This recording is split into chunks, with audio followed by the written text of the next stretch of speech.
dapat mabilis yung pagbabago sa loob ng Department of Education. Kasi napapag-iwanan tayo ng mga kapitbahay na mga bansa.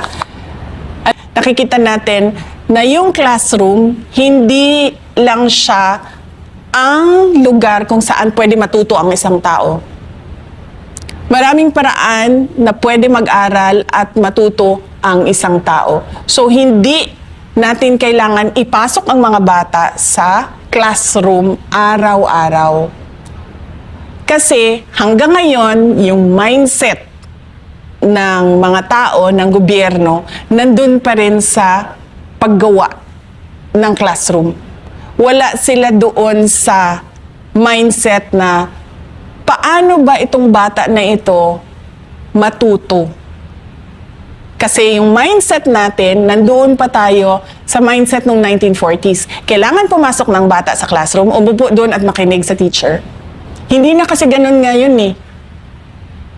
Sa dami-dami ng technological advances, sa dami ng innovation na pwede mong i-apply sa basic education, hindi ka na nakakahon doon sa kailangan ko mag-construct ng classroom. Diba? Kasi anuhin ba natin yung classroom kung yung bata na nakaupo doon ay hindi natututo? At yung teacher na nagtuturo doon ay hindi marunong magturo. At yung teacher na marunong magturo, walang kwenta yung kanyang curriculum, yung tinuturo niya sa bata. Diba? Tapos nandun tayo sa semento na at bakal ng classroom na ito. Ang mahalaga sa edukasyon ay yung natututo yung bata.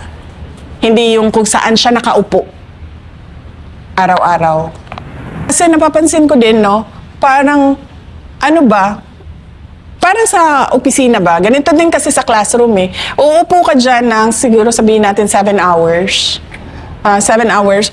Hindi na natin titingnan or bibilangin kung ano ba yung ilang hours ba yung meron kang natutunan dyan at ilang hours yung wala kang natutunan. Ganyan din sa trabaho, di ba? Papasok ka ng 8 hours.